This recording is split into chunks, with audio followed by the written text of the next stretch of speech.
Bismillahirrahmanirrahim. Assalamualaikum warahmatullahi wabarakatuh. Innal hamdalillah nahmaduhu wa nasta'inuhu wa nastaghfiruh wa na'udzu billahi min shururi anfusina wa min sayyiati a'malina. May yahdihillahu fala mudilla lahu wa may yudlilhu fala hadiya lahu.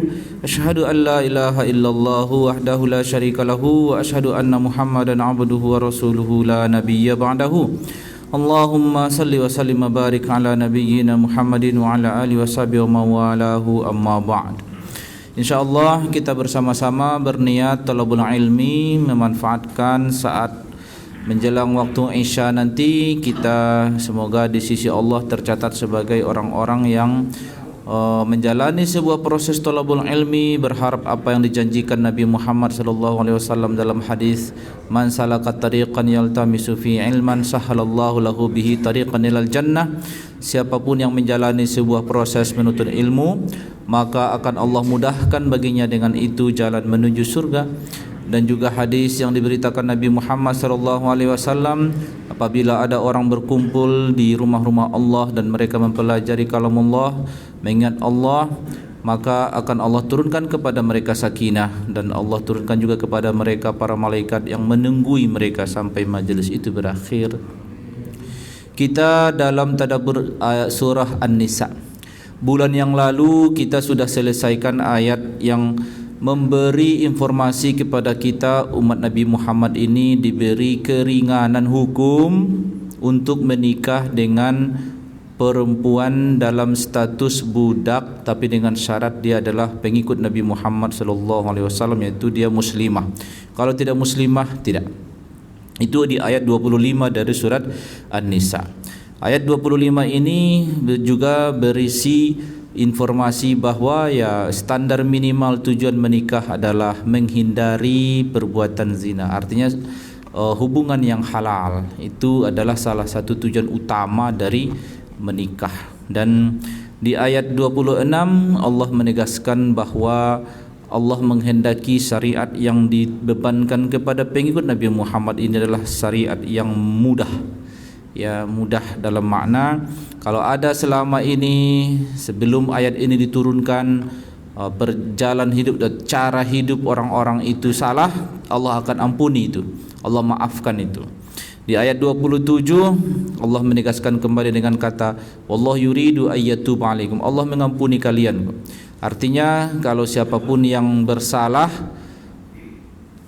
bagi Allah, asal orang tersebut datang minta maaf kepada Allah, Allah sambut dengan keampunan. Itu janji Allah. Bertebaran data untuk itu, baik ayat Al-Quran ataupun hadis-hadis. Kalau Allah pengen kalian minta maaf dan Allah mengampuninya. Tetapi orang-orang yang menuruti syahwat, mereka pengennya lain. Mereka pengennya kalian itu nyasar dari jalan Allah. Nah, di dalam tafsir dijelaskan bahwa siapa yang disindir di dalam ayat orang-orang yang disebut dalam ayat ini, mereka yaitu orang-orang yang mengikuti syahwat. Siapakah yang disindir agaknya dalam ayat ini? Lalu para mufassir menjelaskan, oh mereka itu orang musyrikun. Karena orang musyrikun mereka itu pengen sekali pengikut Nabi Muhammad itu ya berzina aja. Ya, karena seperti mereka juga melakukannya biasa saja. Jadi pengennya mereka pengikut Muhammad itu begitu. Kemudian ada yang menafsirkan juga orang-orang mengikuti syahwat ini adalah orang-orang Yahudi, yang mana orang Yahudi ini mereka membolehkan menikah dengan saudara ayah, ya, saudara seayah. Jadi misalnya kalau ada perempuan beda ibu, ya beda ibu tapi satu ayah, mereka bolehkan menikah itu di Yahudi itu. Jadi mereka pengen pengikut Nabi Muhammad itu kayak mereka. Ya, intinya ayat ini umum, entah siapapun yang disindir, intinya segala sikap yang mengikuti syahwat itu berarti melawan petunjuk. Jadi kita ini harus anti syahwat. Anti syahwat itu maksudnya jangan jadikan syahwat sebagai imam. Bukan kita disuruh menghilangkan syahwat. Wah, itu enggak mungkin. Ya, syahwat itu tabiat manusia, memang Allah desain kita ada syahwat, tapi jangan dia yang menjadi ketua. Yang menjadi ketuanya imam. Syahwat jadi apa? Anggota, dikendalikan. Sama namanya dikendalikan. Arahkan selera syahwat itu kepada yang halal. Ketika dia berontak pengen yang haram, dilawan. Jangan dia yang menjadi juri, jangan dia yang menjadi ketua. Jangan ibarat kuda, manusia dan kuda itu ibaratnya jadikan syahwat itu seperti kuda yang dikendalikan penunggangnya. Jangan si penunggang dikendalikan oleh kudanya. Celaka dia. Jadi kita ada selera, ya. Selera terhadap harta ada. Ada makanan pengen yang enak kan?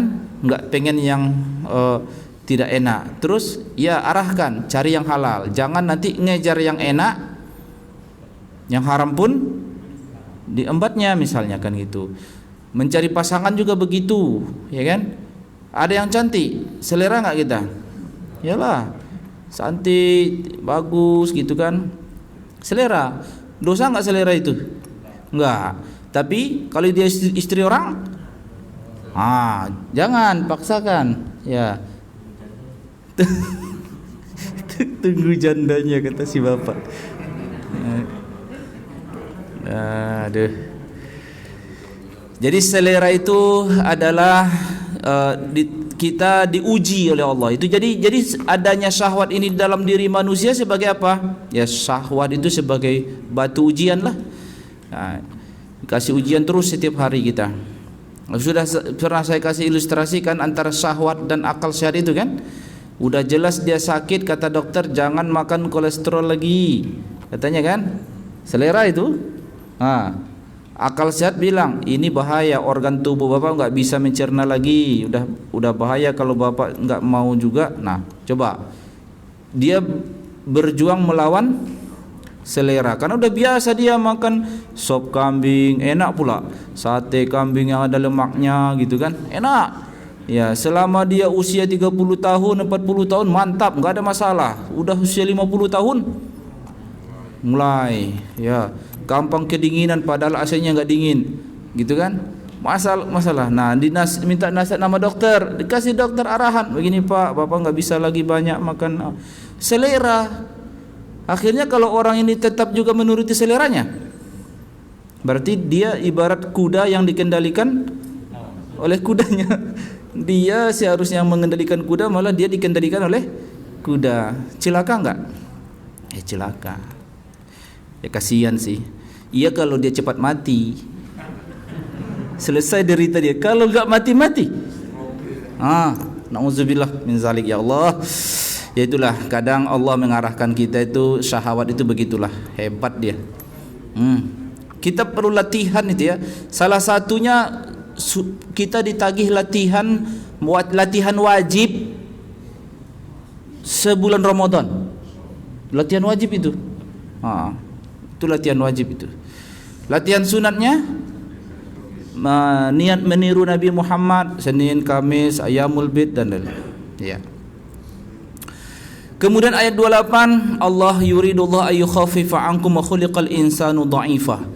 Allah ingin meringankan bagi kalian. Allah ingin syariat itu bagi kalian ringan, enggak disusah-susahin. Ya, dan Nabi juga selalu berpesan kepada Muaz bin Jabal pada saat dikirim ke Yaman gitu kan. Muaz, jangan sulit-sulitin orang ya katanya. Ya, yassiru wala tu'assiru. Jangan bikin repot orang, bikin yang mudah aja. Gitu.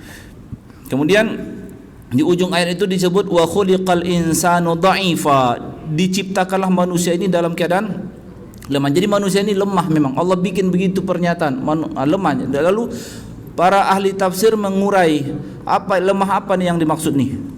Gitu kan? Seorang tabi'in itu kan yang berjumpa dengan sahabat ya. Enggak sempat ketemu Nabi Muhammad tapi ketemu dengan murid Nabi Muhammad. Memberikan penjelasan.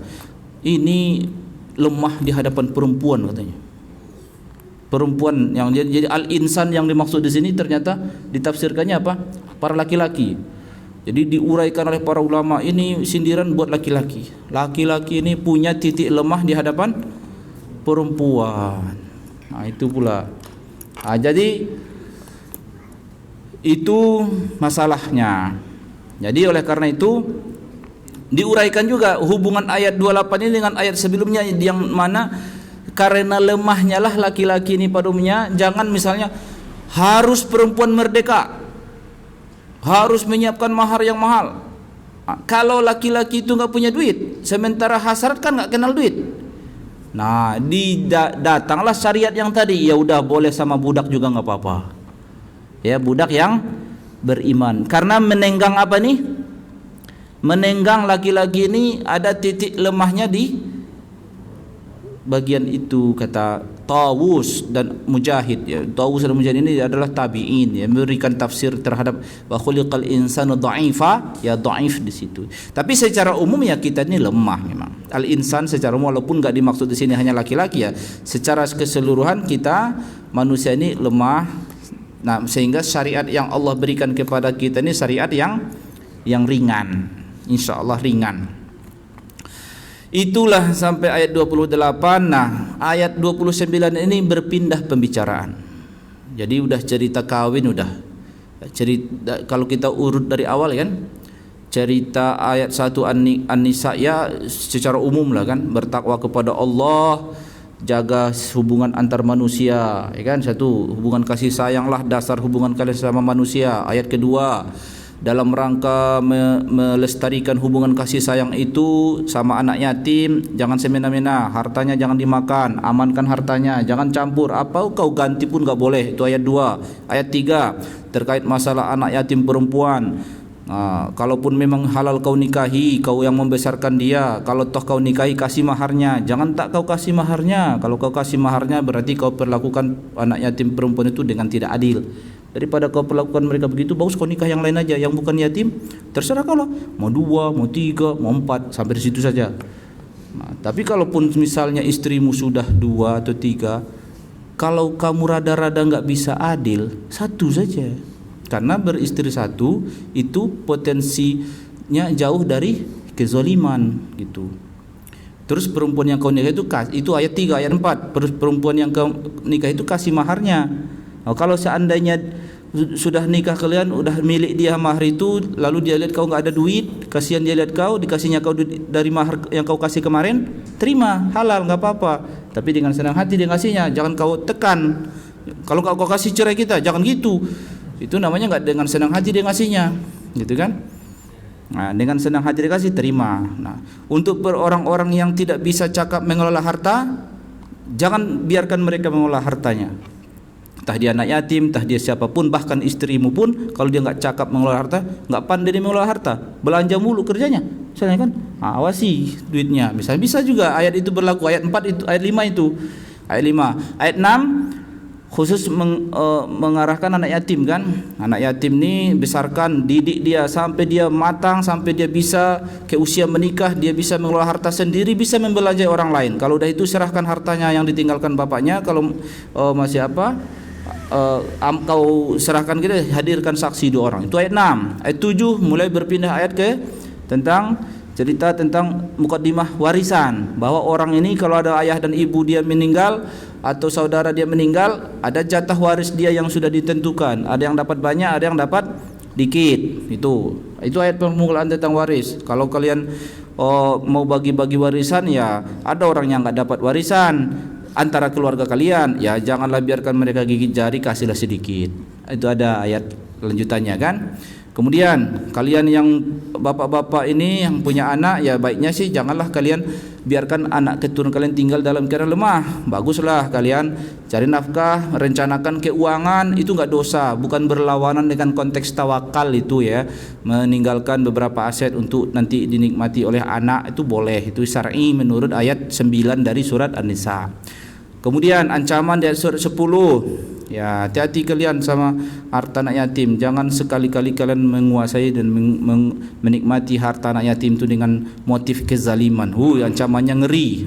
Api di dalam perutnya itu, sama sesungguhnya api di dalam perutnya itu, artinya masuk neraka. Itu ayat 10. Masuk ke detil bagi-bagi porsi waris, ayat 11, ayat 12. Keluarlah angka yang 6 itu kan, 2/3, 1/3, 1/6. setengah, seperempat, seperlapan. Sudah diuraikan di situ semua sampai ayat 12. Ayat 13 dan ayat 14 mempertegas kepatuhan kita kepada bagi-bagi porsi itu, ya. Jangan ada orang dengan semena-mena, dengan arogan, dia memaksakan kehendak. Pokoknya harus segini, bagianku harus segini. Jangan. Tuh. Ayat 15 cerita bagaimana perempuan yang melakukan perbuatan pelanggaran hukum. Di sini ayat zina maksudnya 15 dan 16 sudah kita jelaskan juga itu. Itu kan menceritakan perbuatan dosa. Ayat 17-nya ya diajarkan cara taubatnya. Taubatnya begini dijelaskan. Taubat itu ya orang-orang yang mengaku bersalah dan seterusnya. 18 ayat 19 barulah masuk cerita ayat orang-orang nanti yang enggak boleh dinikahi. Itu diceritakan sampai akhir ayat 23, perempuan-perempuan yang haram dinikahi. Masuk sampai ke ayat 24, termasuk rinciannya salah satu yang enggak boleh dinikahi itu istri orang yang masih dalam status akad nikah, kecuali udah janda. Itu pun kalau suaminya meninggal tunggu iddah dulu 4 bulan 10 hari. Ayat 24, 25 itulah tadi kemarin pembahasan tentang keringanan hukum boleh menikahi budak. Ya tapi kalau memang sudah enggak tahan lagi ya, kalau memang itulah solusi udah. Tapi kalau masih bisa sabar afdol. Tuh.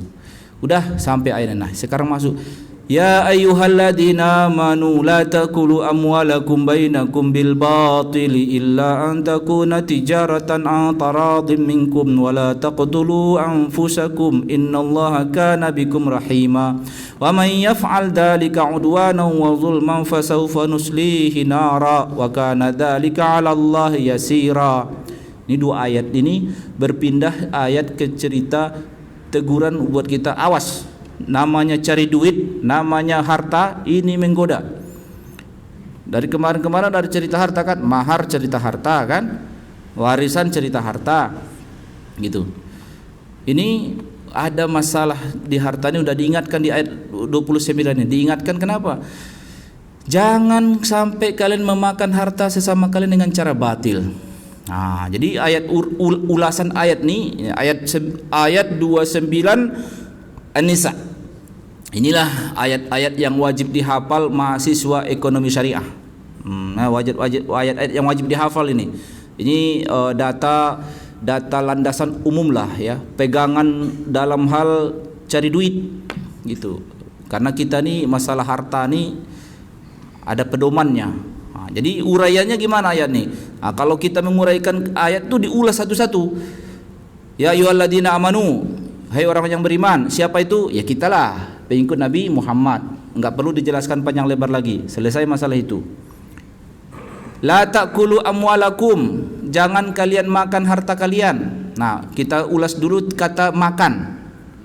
Terjemah kata makan itu memang ta'kul itu makan. Kayak saya ngambil makan itu akalah. Cuma ayat ini majaz. Majaz itu artinya apa? Tidak harfiah dimaknai. Kalau ini dimakan ya sudah. Kalau dipakai berarti enggak apa-apa dong. Jangan gitu. Pahamilah bahasa Al-Qur'an ini menurut kaidah bahasa Arab. Dalam bahasa Arab itu banyak majaz. Dalam bahasa Al-Qur'an itu banyak majaz. Apa itu majaz? Majaz itu memahami teks itu jangan harfiah. Gitu. Sebenarnya apakah di bahasa Arab aja majaz itu? Enggak lah. Di bahasa kita juga banyak majaz. Bahasa Indonesia. Ya kan? Contoh misalnya, ada orang ada bos dia kan, kepala apa dia lah, atasan dia lah, ya kan? Lalu ada dia mendampingi terus, disebut kaki tangannya, gitu kan? Kaki tangan itu majaz enggak? Iyalah, masa kaki tangan dia? Bukan, dia itu anak buah. Anak buah itu majaz enggak? Anak jelas kan? Buah? Ya buah, tapi orangnya dia itu majaz. Dalam bahasa kita itu biasa majaz. Hari-hari kita ngomong majaz. Nah, ini juga sama ayat ini. Jangan kalian makan harta. Maksudnya makan di sini bukan cuma makan, minum juga. Bukan cuma makan minum, memakai juga. Bukan cuma gitu, menguasai dan memiliki juga gitu. Ya kan? Orang cari duit apa semua dimakan? Enggak kan? Ada yang dipakainya buat beli kendaraan, beli rumah, gitu kan. Tapi kan kita juga bilang juga makan tuh duit haram. Sebenarnya nggak dimakannya sih. Sebenarnya diapain sama dia? Dipakainya buat wisata, jalan-jalan, buat beli tiketnya, ya kan? Tapi kita bilang juga nggak dia makan tuh duit korupsi. Kita bilang kan, kita kata-kata kalau memang dia korupsi, misalkan sah nggak dalam berbahasa? Sah, nggak ada masalah. Dalam berbahasa nggak sah itu majaz namanya. Dalam bahasa Al-Quran banyak majaz. Di dalam Al-Quran banyak majaz, sehingga salah satu pangkal kesesatan orang kalau memahami Al-Quran, kalau dipahaminya secara harfiah, sesat dia, ngaco dia. Pasnya ini ayat nih, makan, aku nggak makan katanya. Aku pakai buat beli baju baru, sepatu baru, HP katanya. Enggak bisa gitu, bisa dengan cara batil gitu.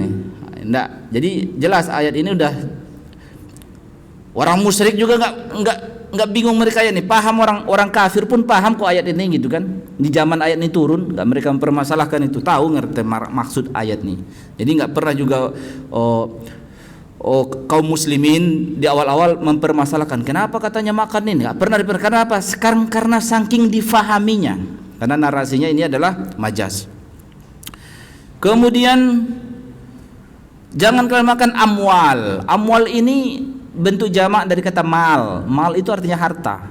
Nah, ini kita ulas lagi nih. Apa itu harta? Nah, diulas lagi tuh. Diulas satu-satu. Apa itu harta? Lalu ada lagu kan? Keluarga adalah harta yang paling berharga. Gimana itu? Pertanyaannya, apakah anak saya, istri saya itu harta?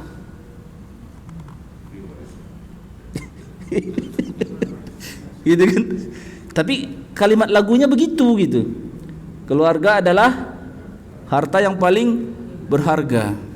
Salah nggak kalimat lagu itu? Kalimat namanya berbahasa ya nggak salah. Cuma apakah istri, anak ini, cucu saya ini nanti harta? Bukan. Tapi salah nggak kalimat lagu itu? Enggak, berarti dia majaz. Berarti kalimat di lagu itu majaz. Sebenarnya anak itu harta bukan? Bukan. Ya. Lebih bernilai dari harta? Iya, tapi bukan harta. Harta itu apa kalau kayak gitu? Nah, diulaslah oleh pakar hukum. Apa harta? Diulas harta itu. Ini ulasannya juga seru juga, ulasan harta ini ternyata setelah diurai oleh pakar hukum. Harta adalah, menjawab pertanyaan, apa itu harta? Ya, harta adalah sesuatu yang berharga. Betul jawabannya. Nah, ternyata anak juga berharga juga permasalahannya. Tapi bagaimana mengeluarkan anak dari kata harta? Ya kan? Maka sesuatu yang berharga, yang bernilai ekonomi. Karena permasalahan kalau tidak bernilai ekonomi, anak nggak bisa dibilang kita, karena dia bukan anak, bukan harta, jadi nggak bisa kita ukur berapa kadar harga anak nih, setara berapa triliun misalnya, nggak bisa kan? Nah, jadi harta itu harus yang bernilai ekonomi. Di dalam bahasan harta ini bercabang dua lah pakar hukum umat Islam. Ya, yang agak beda di sini mazhab Abu Hanifah. Mazhab Abu Hanifah, ya, mereka ngotot kalau harta itu harus ada barangnya, tangible. Kalau nggak ada barangnya, mereka nggak sebut harta. Di sini mulai bercabang nih pakar hukum kalangan kaum muslimin ya, kita umat Islam ini. Jadi perbedaan pendapat ini jangan bilang perpecahan ya. Ini mazhab Abu Hanifah. Selain mazhab Abu Hanifah memandang harta itu mencakup yang tangible dan intangible. Artinya yang ada barangnya dan yang tidak. Harta dan manfaat dari harta pun disebut sebagai harta. Manfaat dari harta. Contoh misalnya gini. Seorang menyewa rumah 100 juta 5 tahun. Disetornya 100 juta. Kalau duitnya 100 juta udah jelas harta. Ya kan? Masalahnya saya yang menyewa itu, saya yang menyewa rumah itu 100 juta, saya serahkan kepada yang punya rumah, maka yang saya dapatkan apa dari 100 juta itu? Ada barangnya enggak? Enggak ada. Yang saya dapatkan apa? hak menggunakan rumah itu selama 5 tahun. Manfaat dari rumah itu yang saya dapatkan. Rumah itu milik saya enggak? Tidak. Versi Abu Hanifah, ya, pakar hukum mazhab nomor apalah yang generasi pertama gitu. Dia berpendapat itu bukan harta. Tapi dia sebut itu milik. Tapi milik tidak sempurna. Gitu. Selain mazhab Abu Hanifah memandang itu adalah harta. Akibatnya tahu enggak? Ketika datang aku meninggal dunia, nah itu. Ketika aku meninggal dunia, kalau datang ke Abu Hanifah, enggak jadi objek waris. Kenapa? Karena bukan harta. Ya kan? Tapi kalau jumhur itu kalau disebut jumhur mazhab berarti mazhab Maliki, Syafi'i, Hambali. Nah, itu mengatakan itu harta. Artinya ini masih bisa bernilai ekonomi. Kalau baru setahun aku pakai, masih ada hak pakaiku berapa lagi? 4 tahun lagi. Seandainya itu disewakan ulang oleh ahli warisku, berhak enggak mereka bagi-bagi porsi waris dari uang sewanya? Iya, itulah karena dianggap itu harta itu. Nah, menjadi masalah lagi nanti kalau terkait masalah di abad modern. Abad modern hak kekayaan intelektual, royalti, ada barangnya enggak? Enggak ada barangnya itu. Copyright istilahnya, enggak ada barangnya. Tapi bernilai ekonomi enggak? Paten, ya. B.J. Habibie mempatenkan teori dia keretakan pesawat, dapat duit enggak dia dari situ? Dapat duit. Diwariskan enggak? Diwariskan. Hak nilai ekonominya ya? Iya, diwariskan. Selama orang masih memakai paten dia. Termasuk barang-barang yang kita pakai nih. Tablet, ada paten-paten yang dibayar di sini kan? Mobil, ya, di mobil kita itu banyak paten yang dibayar itu. Sehingga kita membayar mahal mobil itu ya. Seat beltnya jadi bayar patennya, airbagnya dibayar patennya. Semua bagian dipatenkan. Akhirnya masalah kekayaan intelektual itu menjadi ini sih, menjadi diskusi pakar hukum di kita juga umat Islam. Tapi mayoritas kesimpulan hukum pakar ulama kita tentang masalah hak paten ini ya hak yang dilindungi, ya sah dilindungi karena bisa berakibat bernilai ekonomi gitu. Itu masalah harta ya, itu baru masalah harta. Jadi jangan kalian makan harta sesama kalian, bainakum, di antara kalian, bil batil, dengan cara batil. Nah, karena sifatnya ini berarti perpindahan harta antar orang ke orang. Jadi perpindahan harta antar orang ke orang itu harus sesuai peraturan. Kalau tidak sesuai peraturan namanya batil. Lawan batil adalah hak. Hak berarti sesuai peraturan. Nah, aturan-aturan itu dari mana kita dapat? Dari petunjuk data utama kita dua, Al-Quran dan Sunnah. Nah, tapi kan menguraikan masalah Al-Quran dan Sunnah ini kita nggak bisa. Akhirnya kita terima jadi penjelasan dari ahlinya. Siapa ahlinya? Ulama, pakar hukum, para mujtahid, para imam mazhab tadi, menguraikan maksud-maksud dari ayat-ayat Al-Quran ini. Mana transaksi yang halal, mana transaksi yang haram, apa kaedah-kaedahnya supaya transaksi itu halal, apa kaedahnya supaya terjebak. Ini diuraikan semua gitu, untuk menghindari jangan sampai perpindahan harta dengan cara batil. Termasuk banyak data-data hadis terkait masalah akad jual beli. Nah, di bahasan tafsir terkait masalah ayat 29 ini, itu tafsir Qurtubi misalnya, dibaca ayat ini pembahasannya banyak terkait masalah akad jual beli salah satunya. Karena apakah hanya jual beli perpindahan harta? Enggak. Selain jual beli juga ada perpindahan harta. Ya.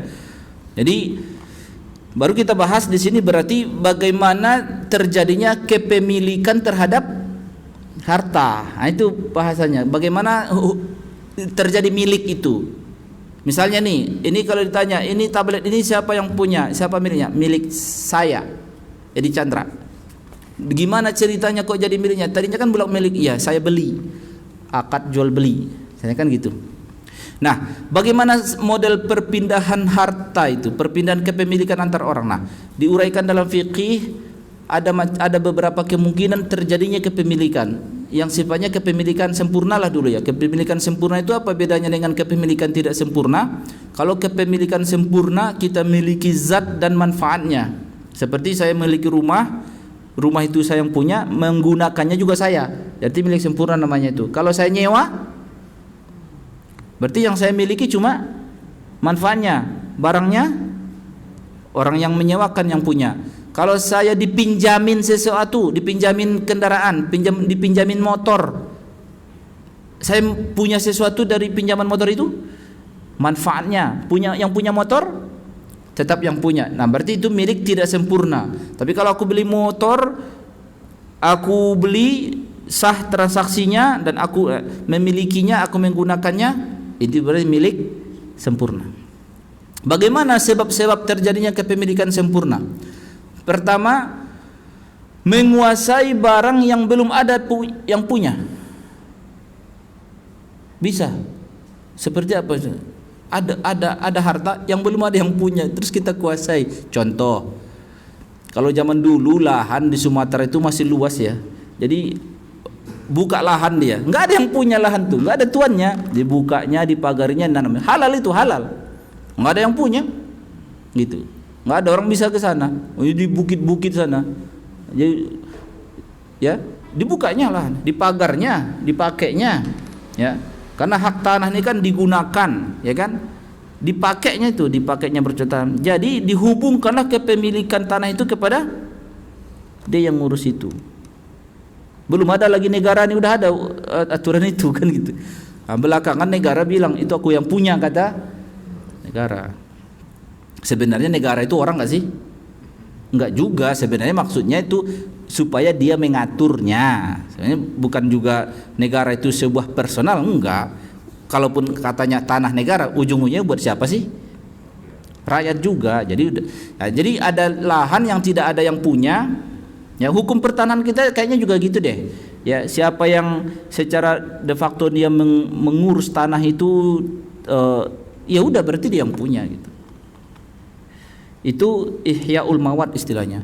Contoh lain ya, kalau kita pergi ke laut pakai jaring, pakai pancing, ikan dapat. Emang siapa yang punya ikan tuh di laut tuh? Nggak ada. Nah, kita dapat kan? Udah, tapi jangan ke kolam orang. Itu ada yang punya, dalam kuasa dia. Ini ke sungai, ke danau gitu kan. Ya. Ke laut. Di laut itu juga ada apa namanya?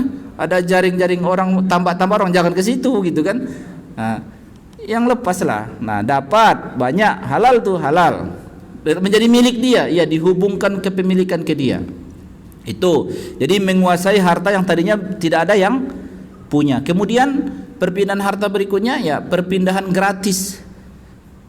Karena kematian, ya. Harta waris itu gratis kan? Harta gratis itu. Harta waris itu harta gratis, enggak ada kompensasi apapun gitu. Jadi orang yang menerima waris itu nggak ada hubungannya, dia paling berjasa nggak ke orang tuanya, nggak ada hubungannya kan? Karena dia anak aja, nah, valid anak dia, nah, dapat hak dia. Walaupun dia anak durhaka, serius, walaupun dia anak durhaka, itu harta gratis namanya harta waris itu ya. Jadi jangan nanti hubung-hubungkan jatah waris ini hubungannya dengan jasa kepada orang tua. Itu Allah yang mengaturkannya, harta waris gitu kan. Terus ada lagi perpindahan harta yang paling banyak terjadi pada kita adalah akad. Karena akad. Jadi akad itu macam jual beli, ya sewa, bisnis, dalam konteks investasi juga, gadai dan lain-lain. Itu banyak kali. Jadi akad itu salah satu yang paling banyak faktor penyebab perpindahan kepemilikan. Terus ada lagi bukan akad, tapi dia pemilikan juga. Contoh, perkembangan dari harta yang dimiliki sebelumnya. Contoh misalnya saya punya 2 ekor sapi jantan betina, saya kawinkan, hamil, melahirkan, bertambah nggak sapi saya? Bertambah harta saya karena pertumbuhan atau perkembangan dari harta yang ada. Ya, begitu dan seterusnya. Ternak itu sama. Nah, ini sifatnya hubungan kita dengan kepemilikan. Nah, yang paling banyak penyebabnya itu akad.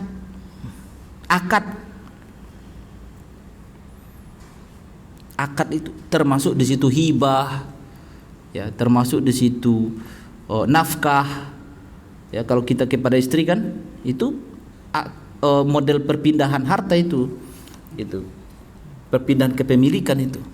Nah, jadi kalau jual beli banyak lagi meragamnya kan. Jual beli itu banyak modelnya. Ada jual beli cash, maksudnya serah terimanya pada saat akad, ada yang uang duluan, barang belakangan, ada barang duluan, uang belakangan. Nah, ada pertukarannya uang versus uang, ada pertukarannya uang versus jasa.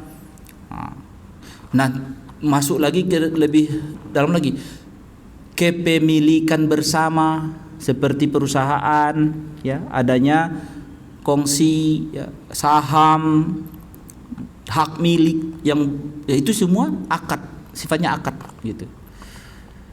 Kalau suami istri di rumah itu hartanya gimana? Kepemilikannya ya tergantung mereka berdua. Kalau kata suaminya udah ini milik kita bersama, pegang tuh. Nah, porsinya berapa? Setengah-setengah atau suaminya ngasih, ya udah ini rumah ini buat kamu, mobil buat aku, rumah kalau ada rumah satu lagi buat aku. Terserah. Itu urusan kita itu, akad sesama kita itu, jangan tunggu dari langit wahyunya. Ya, itu urusan suami istri itulah. Maunya gimana? Ya kalau kata suami enggak, ini hartaku semua. Ya udah, gigit jarilah istrinya. Ya gitu aja sih. Kadang jadi jangan jangan apa namanya? Karena ada ruang perpindahannya itu akad itu tadi. Akadnya apa? Ya hibah. Ya, diserahkan, udah dikatakannya udah milik aku, ya udah pegang tuh. Sesuatu yang pernah dikasih jangan minta lagi. Kecuali misalnya dirayu-rayu dengan akhirnya dia ridho, itu terserah. Gitu kan? Tapi perpindahan itu ada perlindungan akadnya enggak? Ada jalan halalnya, itu yang dijaga.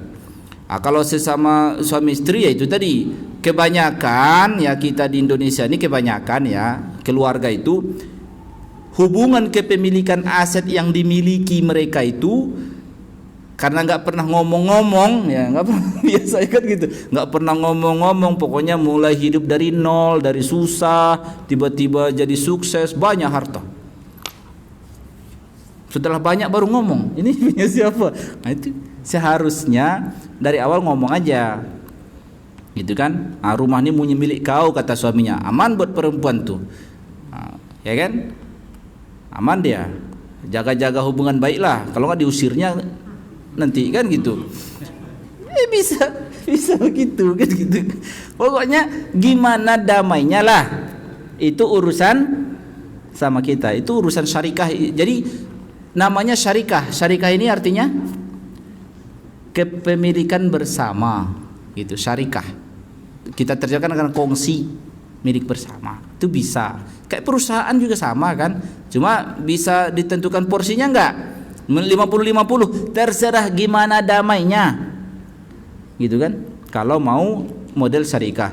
Tapi kalau misalnya enggak, aku enggak mau syarikah. Aku pokoknya kutentukan saja. Mana yang ku kasih buat istriku, berarti itu milik istriku. Mana yang enggak ku kasih berarti milikku. Selesai.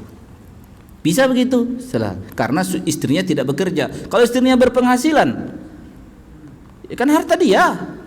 Tiba-tiba menyatu di rumah, beli perabot, ikut cicil rumah. Nah tuh, kalau mereka berkelahi belakangan, susah tuh ngitungnya. Jadi gimana baiknya? Ya terserah, mau ngotot-ngotot ngitung-ngitung. Kalau mau damai-damai aja udahlah, relakan salah satu pihak, bisa saja, boleh saja. Bagaimana baiknya? Gitu kan? Itu keputusan tuh di tangan siapa? Di tangan berdua. Terserah mereka berdua. Jangan datang ke saya. Saya nggak ada urusan di situ. Gitu kan? Selesaikan di situ. Nggak usah ke pengadilan. Nanti kalau ke pengadilan itu keputusan siapa? Keputusan hakim. Kalau masih bisa keputusan berdua, kenapa harus keputusan hakim? Itu urusan kita kok gitu. Baik, itu kalau urusan rumah tangga, harta. Nah, urusan cari duit, banyak nih. Banyak sekali. Cerita kita tentang bicara tentang fikih muamalah lah jawabannya nih. Ya, kenapa ada fikih muamalah itu? Untuk membahas tentang segala macam transaksi yang halal. Dimulai dari teori harta, teori kepemilikan, teori akad. Apa itu akad? Bagaimana syarat-syarat akad supaya terpenuhi? Dan akad yang paling banyak apa? Akad jual beli. Akad jual beli itu apa? Akad pertukaran. Ada yang dilindungi, ada yang tidak dilindungi. Jual beli namanya. Jadi jual beli itu berarti akad pertukaran. Pertukaran barang dengan barang, bisa pertukaran barang dengan uang, bisa pertukaran uang dengan uang. Masing-masing ada syaratnya. Kapan halal, kapan haram. Jadi itu kan kita kuliah fikih muamalah, ya kan? Intinya yang jelas-jelas dihindari apa? Riba, ya kan? Pertukaran harta dengan cara haram, riba. Jual beli yang mengandung gharar, ya kan? Terus maisir, untung-untungan, ya, sifatnya walaupun nggak judi, ya. Nanti praktek hari-hari kita itu seperti apa? Sebentar, azan dulu.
Bismillahirrahmanirrahim. Harta yang disebut dengan pertukaran dengan cara batil, yang hari-hari kita, yang di hadapan kita prakteknya antara lain adalah hubungan kita dengan bank, hubungan kita dengan asuransi, hubungan kita dengan negara. Nah, ini ada halal, ada haram. Ya, kalau bank ya udah jelas di situ adalah terjadi riba. Kalau bank yang biasa, kecuali bank syariah. Berarti kenapa ada bank syariah? Ia lagi-lagi menjawab ayat ini gitu, supaya perpindahan harta sesama manusia itu menempuh jalan itu. Makanya ada bank syariah. Kenapa ada asuransi syariah? Karena mengejar ayat ini, supaya perpindahan harta antar orang itu dengan cara benar. Bagaimana hubungan keuangan kita dengan negara? Bayar pajak, ya, bayar BPJS, bayar ini sana. Nah, kalau harta negara, satu kata aja jawabnya, harta negara itu steril. Harta negara itu steril. Harta negara. Harta negara itu harta Allah namanya. Harta negara itu harta Allah. Nah, kalau harta perusahaan itu kena mukallaf, dia bisa halal bisa haram. Jadi hukum-hukumnya ini nanti terkait masalah pencarian nafkah juga, investasi, bagi hasilnya bagaimana, itu perpindahan harta sama orang. Bagaimana mendapatkan untung dari jual beli, bagaimana jual beli online dan lain-lain. Ya. Jual beli dengan cara cicil, bagaimana jalan halalnya, bagaimana jalan haramnya. Itu ada penjelasannya. Dan ulama sudah bekerja keras untuk menjawab masalah itu, dan detailnya nanti bulan depan kita jelaskan. Secara umum saja, apa sih hakikat perbedaan bank syariah dan bank konvensional? Kenapa ini dibilang batil, ini dibilang halal? Asuransi bagaimana, ini halal, ini bisa kita jelaskan. Ada penjelasannya. Ulama sudah menjelaskan itu. Saya tukang menyampaikan saja, bukan pakarnya. Menyampaikan saja, belajar ya pula gitu. Nah, itu aja insyaallah. Tapi semua kita satu semangatnya mengamalkan ayat ini, yaitu menghindari jangan sampai terjadi perpindahan harta sesama manusia dengan cara batil. Kesitunya arah kita semua insyaallah. Sampai di sini kita sudahi dengan kafaratul majlis. Subhanakallahumma bihamdika asyhadu an la ilaha illa anta astaghfiruka wa atubu ilaik. Assalamualaikum warahmatullahi wabarakatuh.